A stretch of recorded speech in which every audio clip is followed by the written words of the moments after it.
Okay, it's started. I always, Megan interviewed me, but that was over the telephone. Yes, this is Right, so video. you push that, like, We need a very back small leg book. down. Yeah, you're right, Dad. Where'd you get that book, Myra? I don't know. Okay, this looks pretty perfect. Is that your book? Yeah, Oh, Okay, Shall I leave it I'll up? have to read it. it's very interesting. It's the First World War, isn't it? No, I think it's the second one. Oh, okay, 41 to 45. well, yeah, the war. we're ready. Everybody starts laughing when I say The war, right? the war. Is it Which mine? war do you mean? Yeah, it's going. We are ready. Okay. Do you want me to read you a question, or do you want to just talk? No, you want to go over those questions? That would be Sure. fine. I have them here. Okay, you guys can have a copy and I'll have a copy. Oh, you wrote your notes. So cute. That's all right. Maybe I'll take Grandma's and Okay. give Grandma her copy. Yeah, some of the bounds on the bottom. I Yeah, that's think I Lynch. did. She made notes. Okay, so it's already started, so you can just we're good to go. Do you want us to do it like separately, or how do you want us to do it? I guess some of them you'll have the same answer, like you have the same parents. So when you need to have two answers, we'll give two answers, and when we Okay. need one, we'll give one. Okay. So we can read the first question. It says, "What is your name, and what are the names of your parents and brothers and sisters? How did your parents choose your name? Does it have a special meaning? Did you have any nicknames?" My name is, well, I should say my name was Myra Tate. And when I got married, it was Myra Tate Herlihy. My father's name was William Francis Tate, and my mother's name was Florence Violet Kahn. I have one brother, and his name is Gerard. My name is Gerard Tate. Well, Gerard William That's Tate. The William is named after my father, and the other information is the same as my sister just gave. And mine has a special meaning because as I was looking at my genealogy, all my female ancestors were named Mary. So my mother thought that was too ordinary, and so she changed them to M-Y-R-A. And so my name is Myra. I don't believe it has a special meaning, except presumably it was in the name of those ancestors. I don't have a nickname. I don't know if my name has any special meaning or not, but I thought Gerard was very rare. Then, about 5 years ago, in the Ridge Democratic Club, there were 4 Gerards in the same room. Gerard Tate, Gerard Marsicano, the minister's name was Gerard, and then Gerard Reich, one of the leaders of the Democratic Party. So there were 4 Gerards, that never before and never again. I believe that the G was for my mother's mother, whose name was Gela, G-E-L-A in German. Okay. And that's why G, and that's why my middle name, who we don't mention, begins with a G also.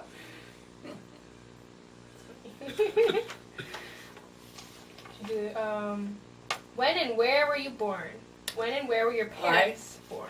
I was born on October 14th, 1930.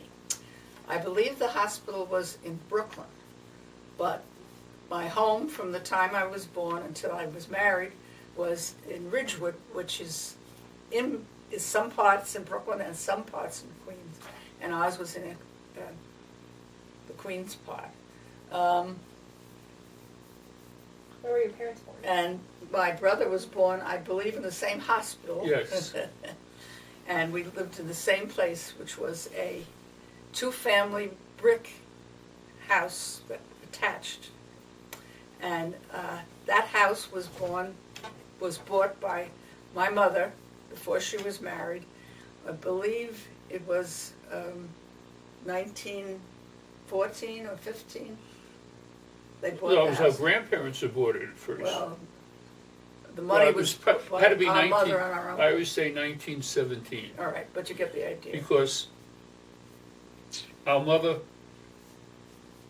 had studied to be a teacher, and she was told that you would never get a job as a teacher. But when the First World War started,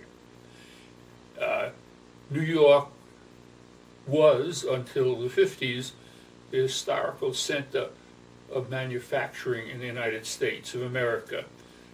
You can look it up, the Gowanus Canal and Newtown Creek are notoriously polluted because of that manufacturing, and because teachers were very underpaid. As I said, she made $956 her first year as a teacher. All the men who had been teachers went to work in the war factories so they could make more money.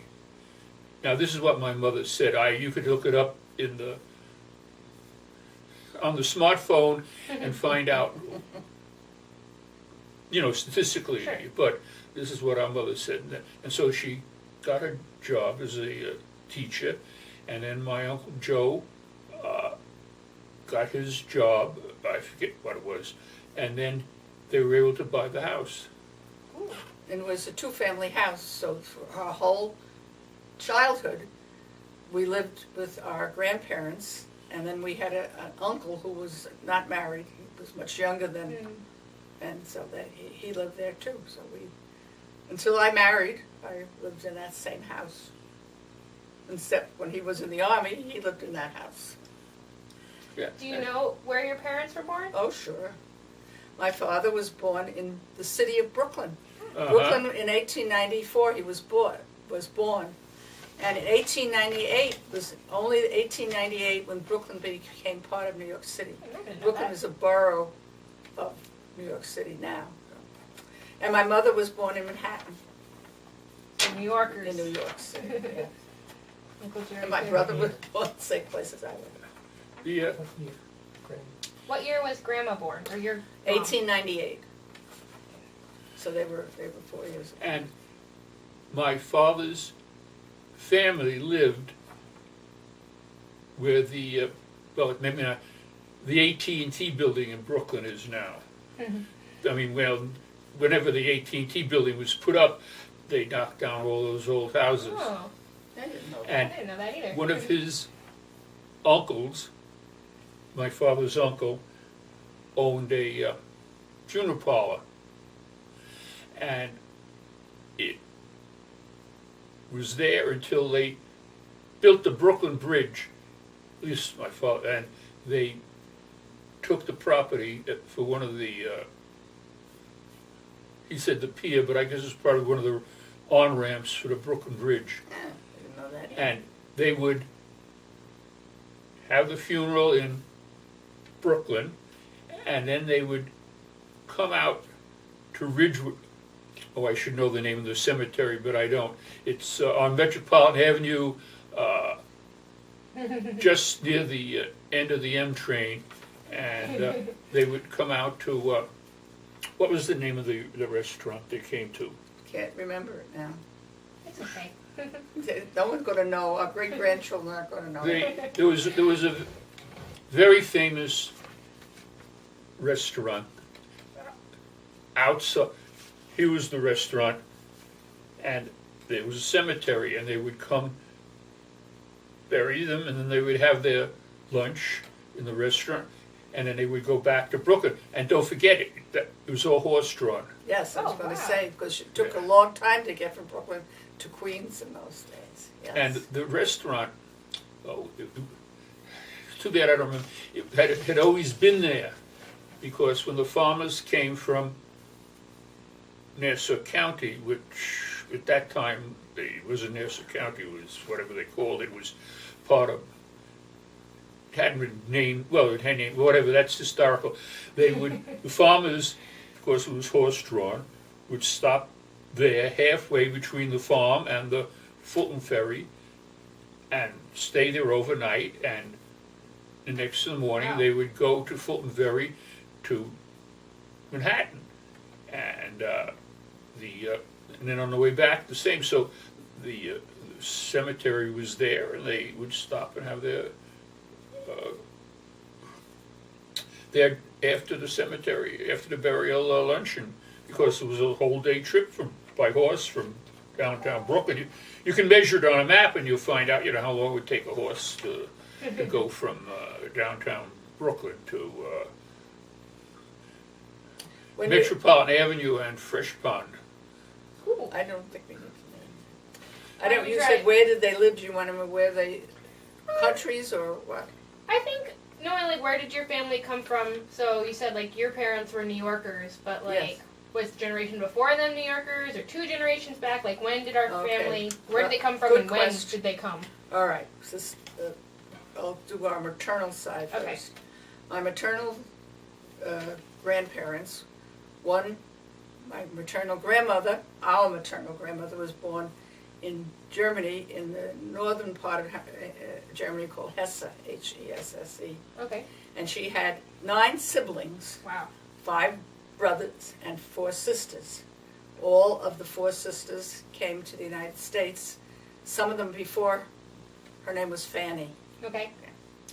Not in German, it was Fleitchen in Oh German. gosh. Yeah. And all of the gentlemen, and this is important for the future, all the boys stayed in Germany. Oh. And we don't, not sure. Now, my mother was born in 1898, so she probably came in the 1880s. We're not quite sure of when. All right. Very interestingly, our paternal grandfather was born in France, in the Oh. province of Alsace-Lorraine. But our great-grandchildren will not know, but that was the furthest eastern province in France at that time. Well, it He still was is born after in the 1867. Wow. Now, and that, as your mother, Kathleen, knows, that happened in 1870 was a big war between France and Germany. No Prussia. Well, it was going to be Germany. There was a big argument between Austria and Germany who would consolidate. There was no Germany, you know. I remember this You from know history. that. Yeah. All right. And so Bismarck, who was the prime minister of Prussia, had 3 wars to make Germany a country. He beat the Danes and took Schleswig-Holstein from them 6 weeks, and he had Austria, and then he went to France. Now, the most wonderful things were in the ground in Alsace. It was full of coal and some iron, and that's what you needed to make guns and tanks and things. Well, they didn't have tanks in Well, 1870, Well, but you it needed was- you yes. needed the iron for the Krupp cannon. yes. So that didn't happen. So here he was, 4 or 5, I guess it was 1871 till they signed the treaty. Yeah. And he defeated the French. It was a little more difficult. We won't go into that. But then your great-great-grandfather turned from being a Frenchman to being a German. Now, most of the people in Alsace didn't want to be Germans. They wanted to remain French. And I can remember our grandfather telling this story, that it was not allowed by the teachers to teach French. They had to teach German. Oh man. On Saturdays, in secret, in the cellars, this teacher taught them French. If he had been found out, he probably would have been sent to jail. When your grandmother took French, she discovered there was a very famous story, but I can't remember the author. It was called La Dernière Leçon, because it was the last lesson. And it's a story of a teacher who did this very same thing. Oh, Now, we have to go on. cool. Your great-great-grandfather, whoever it was, he has become 18 years of age.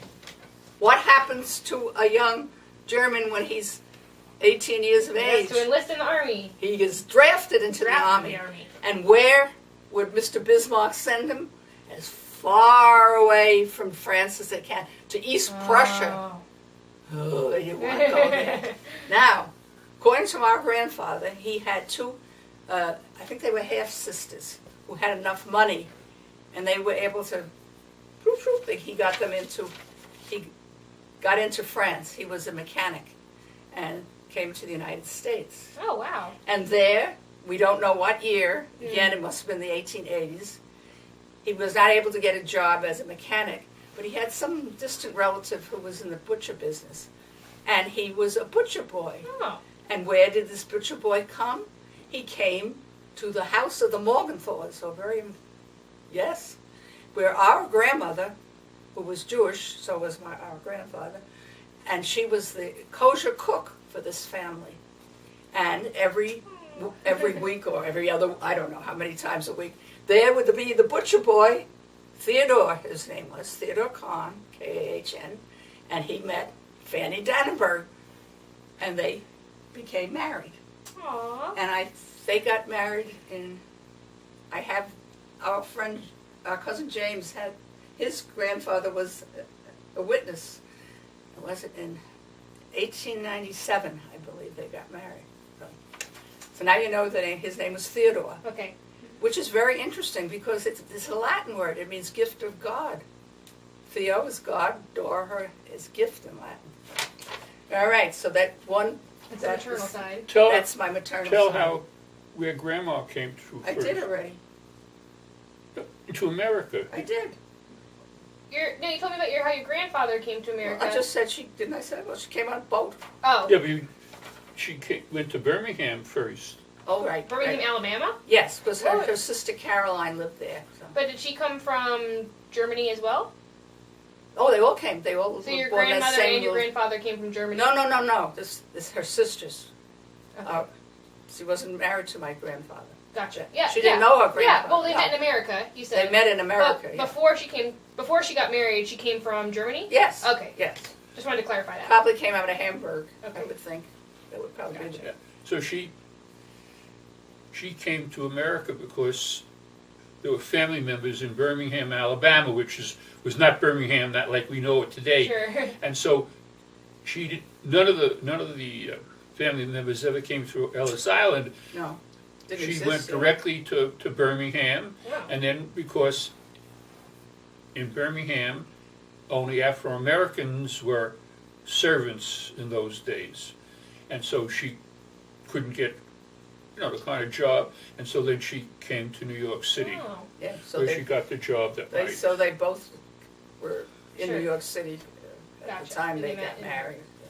Cool. So Now- that's your father's side. Now my father said we got to go back much further.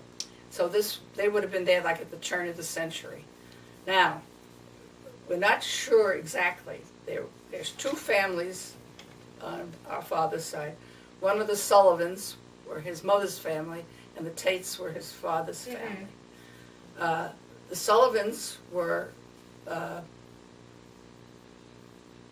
Sullivans were all Irish, but they were not Catholic Irish. They were Protestant Irish. Oh, very Even well. though they lived in Ireland in the area of Wexford. And we're not quite sure when they came. The will that I was talking to you about was written in 1845, and the man who wrote the will did not come to America. It was his daughter that came to America. Oh, okay. And I have no idea when it was, though we think, and this is not for sure, we think that this lady, Mary Steffens, married William Sullivan. Now, whether they married in Ireland or they married here, I don't. But it was before the Civil War, because we believe, and I'm not sure this is true, but that he was in the Civil War, Oh, Yes. wow. and that he was from the city of Brooklyn, and he was Cool. killed at At the the first battle. Bull Run. The first Battle of Bull Run. Now, I've been wanting to look this up for years. Dr. Mahood told me, my friend from college, that you can find out if every single man that was in the Oh, Civil wow. War is on record. But I think Uncle Alan tried once. But how many William Sullivans do you Oh, think no. were? Because do you Yeah. know that in the Civil War, you probably do, you could pay. Yeah, I could pay someone else to fight for you. Yes, and whether that was true of him, I don't know. But so I don't know. If that would have been, he would have died in 1860 something then. So I don't know. And that was your grandfather? No, that was my great Your grandfather. great-grandfather. To add what my sister said, my father always said that this man was a member of the Brooklyn Zouaves. That Brooklyn was Zoo. the Brooklyn Zouaves. They, It was a before the Civil War, they Oh. had all sorts of different volunteer army type units. And in Brooklyn, the most famous one was the Brooklyn Zouaves. It's with Z. And when we toured the state capitol, where they had all the flags of Civil War, First World War, they had a picture. They had a stained glass. They have a stained glass window of the Brooklyn Zouaves, and my father stopped there, and he said that's the That was unit his that he grandfather. belonged to, Oh. and that historically, the Brooklyn Zouaves were the first 50,000 for Lincoln. They call it the first 50,000 for Lincoln because they thought the war would be over quick, and so they had the 50,000. And then he was killed, according to my father, he was killed at the first battle of Bull Run. Cool. I and wish you could see the dressed as uniform of the Persians. Zouaves. Have you ever seen them? They're dressed as Persians almost. Yes, they have like big pantaloon pants. Oh, that's awesome. And anyone could find them to shoot them. Hey, That's why he wasn't killed. Yeah, it looked the silliest outfit you ever saw. That's Yes. so funny. And you think they wore that when they were having going in battle? Or dress parades at least. Well, anyhow, so we only that was his Yeah. mother's. That was my Father's father's father's. What's your father's mother? Yeah, that was his father's mother. All right, side. The Tates, we believe, the Tates were Scotch-Irish. That was very many when the English took over Scotland. They enclosed the farms Mm-hmm. because they could make more money other Sure. ways. So all those Scots came to Northern Ireland because that was closest to Mhm. Scotland. Sure. And so we believe that the Tates were Scotch-Irish, and they lived in Northern Ireland, probably near Belfast, from what he told me. Yes, Um, that's a story father told. Yeah. Now, how true it is, yeah, I don't know. I don't know. He said that one of the people I said they owned a flax farm where they would make linen and then export it to America, and that one day an Englishman was fox hunting and went and rode right through the flax field, English. and our ancestor was unhappy and killed him. Mm-hmm. But because he owned a boat, he was able to get to the boat and come to America. After shooting this man, he had to Yeah, escape. he had to go. He had to After go. He shooting was the going. Englishman. The English, Don't let you do that. Now English that don't like that. I have no proof of We that. don't have any proof, and he Good says story, that. though. That's It's a what great my story. father said. Now, what year this was, we have no idea. But our father did tell us that when he came again to New York, this would have been William Johnson Tate. Okay. Do you have any idea what decade it might have been? It probably would have been after the Civil War, I think, but this is really very vague. And he became a tea merchant. And the tea factory burned, and he got killed. Right? That's the story. So, see, it's very vague Yeah. there. Any other family members? Or should we move on to the next question? Goodness, this is taking forever here. You can skip some, and we can do a different one. Where did they live? What they moved here? So, then our mother and our Uncle Joe were born in Manhattan, Mm-hmm. but my grandmother didn't like to live in Manhattan. I guess these were tenements, Mm-hmm. and maybe I shouldn't say this, but it was true. German and French Jews thought they were better than the Jews from Eastern Europe. Mm-hmm. In fact, the book. and yes, and that's true. They fought. And my mother told us one of her first words that she knew was Polaka. Oh. Mhm. Who lived upstairs? Polish Jews. Bad. Oh no. So that most people don't know that was. And so she came to Ridgewood, but then it was a countryside. Yeah, The I can- cows were there. But no, Our house was not there. No. They moved No. from she didn't. Manhattan to an apartment Mm. on Seneca and, no, Linden and Seneca. My mother always pointed it out because was and is a pharmacy on the corner. And so when our mother got her first job as a teacher, if she was called up for the day, they would make the phone call to the pharmacy, and the pharmacy would send, a kid over, and my mother would then go. And so from Seneca down to where we live now was a farm, a working farm. Wow. And before the communists co-opted May Day, the people from Europe had a May Day walk and then a maypole. And so, I don't know how far they came down, but my mother says our grandmother and some of the other ladies organized the May walk from Seneca and Linden, that's where the street stopped at Seneca. They walked down to where our house is now. About 6 blocks. And what? About 6 to 8 blocks. Yeah, 6 to 8 blocks. That's true. Wasn't that. And if it was walking in a farm, it would be very nice. And you could, they would have their May walk, and the maypole, like you see in the TV. And then when the Can you describe what a maypole is? I feel like people aren't going to know what that is. yeah, it's a pole, and it has. I guess in the old days they had cloth streamers, and each kid would grab a streamer and they'd walk around the maypole, Singing and singing an appropriate European song. And then when the war started, World War I, 1917. the factories, as I said, up into the 50s, New York City was a center of manufacturing in the United States of America ever since the beginning, because of the Gowanus Canal, Newtown Creek, the whole waterfront thing, and people began moving out of it's in the book, out of Lower Manhattan, and they built the houses where we live now.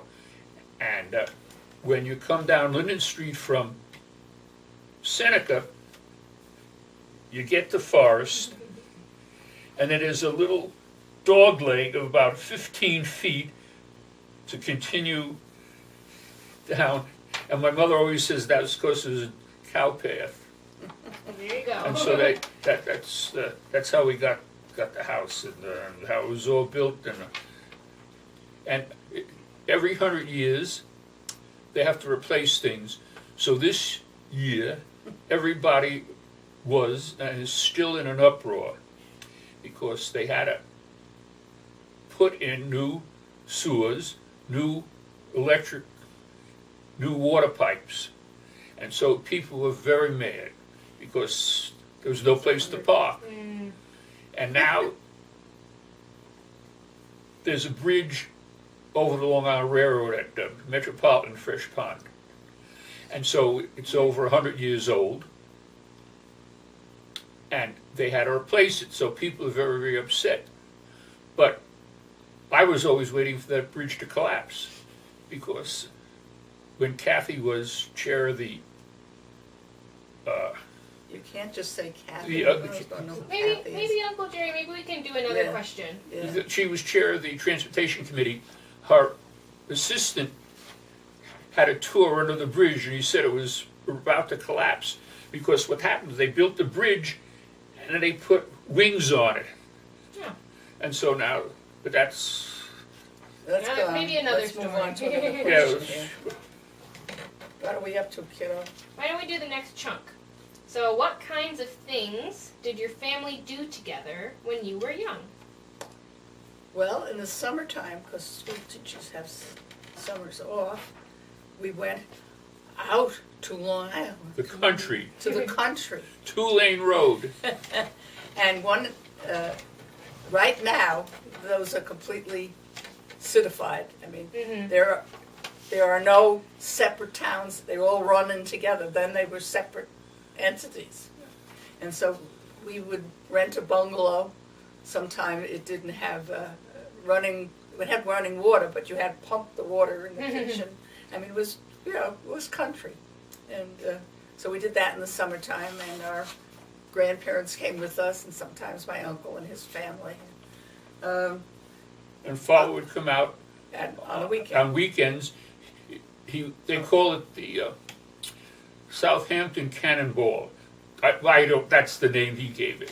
And all the men would be coming off to be with their Friday families night. on the weekend. Aw. Yeah. Because you could get, the Long Island Railroad Terminal is in Brooklyn.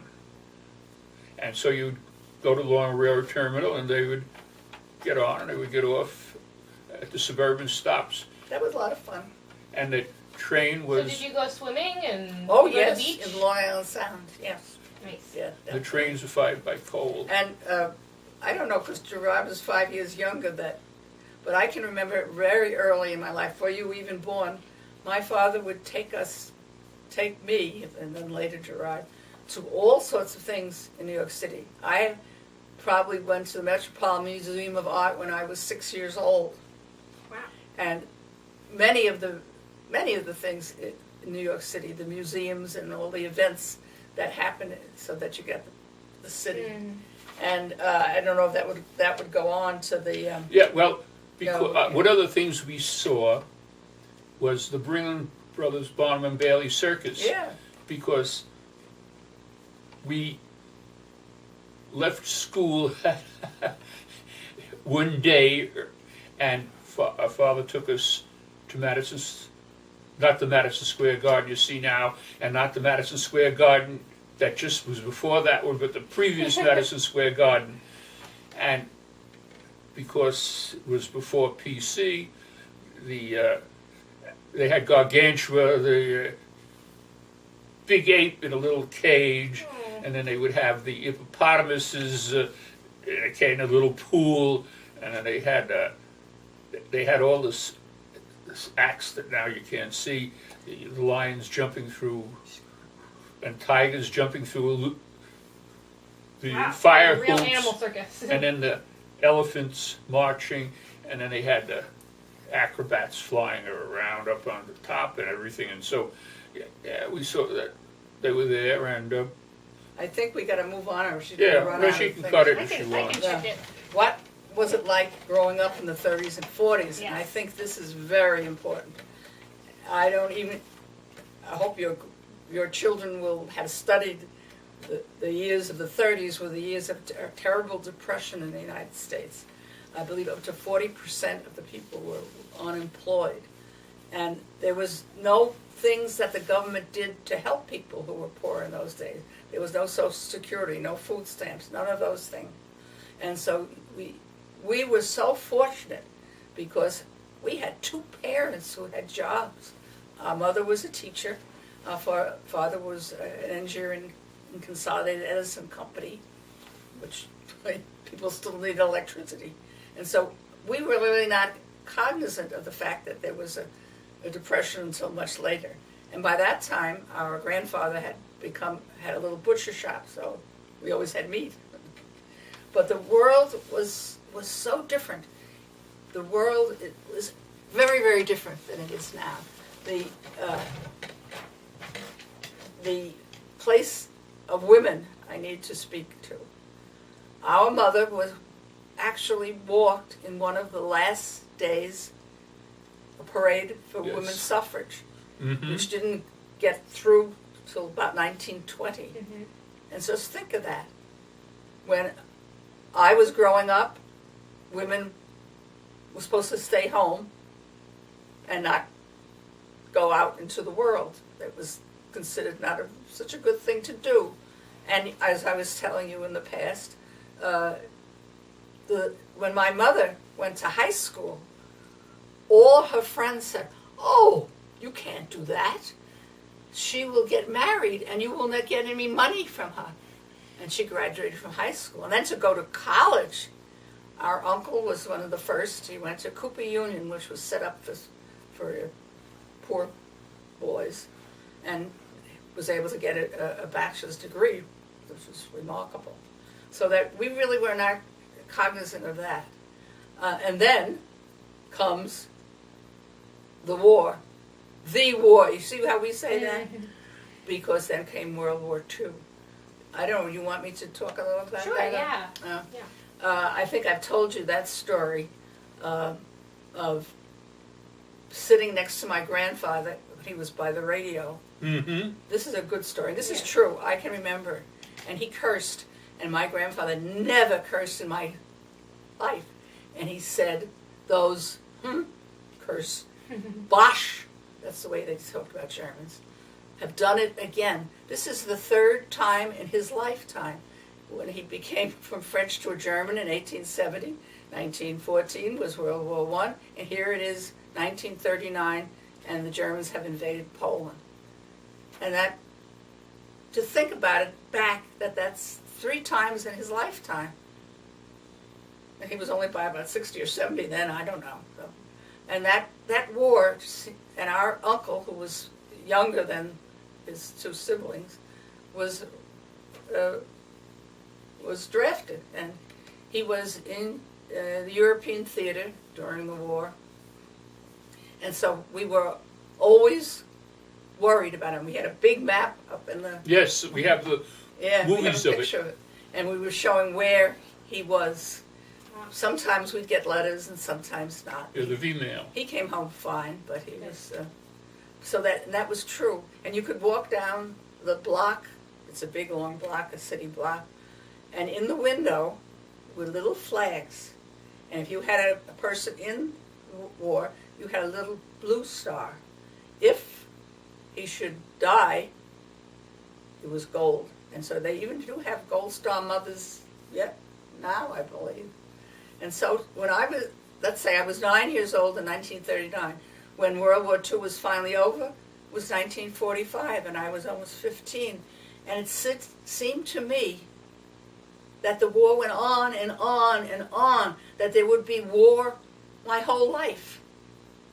And that really, I don't know, Even you were after much younger, did it 1945? touch you like that? It didn't end until 1945? No, but after 1945, you still felt that way? No. but The the one whole I was 6 years of I the was war. a teenager, Yeah. right? When you were Sure. 13, 14, Yeah. 15. You know how long it seemed till Christmas came, right? Mhm. Maybe we ought to talk, do you want us to talk about the religion? Yeah. Okay. Well, you're talking about the Second World War. My father had, we've had contact, but some distant relative was in the Navy, and he was learning to be a diver, and one of the English boats, it caught on fire because incompetence, and because, now this is I read in a history magazine, the fire department didn't know how to put it out, and they kept pumping water into it. And the guy who could tell them what to do was standing here, and the police wouldn't let him cross the line to tell the fire department to stop pumping water. I guess it was the Normandy. I never heard this. Yeah, well, it was in the history magazine, and then the guy from California, who was a very distant relative of father, he was working there as a diver, learning how to. So the Normandy was there, and the fire department just kept pumping water, and then it finally capsized on its side. And so during the war, men learned how to dive to salvage ships using the Normandy. And he came once or twice, and but after the war, I don't even know who's talking. well, Funny. and our Uncle Lester landed on Omaha Beach a couple of weeks after the original landing, and so, That's awesome. and then when our father was in the Army, to go back in ancient history, and this he told me, and it has to be a fact, that because he told us to me with the 50th anniversary of his high school class, he went to Boys High, and now it's, of course, Boys and Girls High.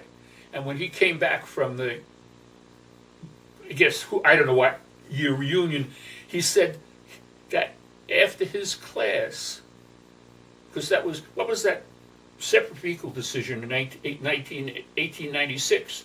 Well, whatever it was, after his, Ferguson? what's the separate issue in the Supreme Court? For what? In 1896, there was a separate but equal. Plessy versus Ferguson? Plessy versus Ferguson. Yeah, Plessy versus Ferguson. He went to high school before Plessy versus Ferguson. And so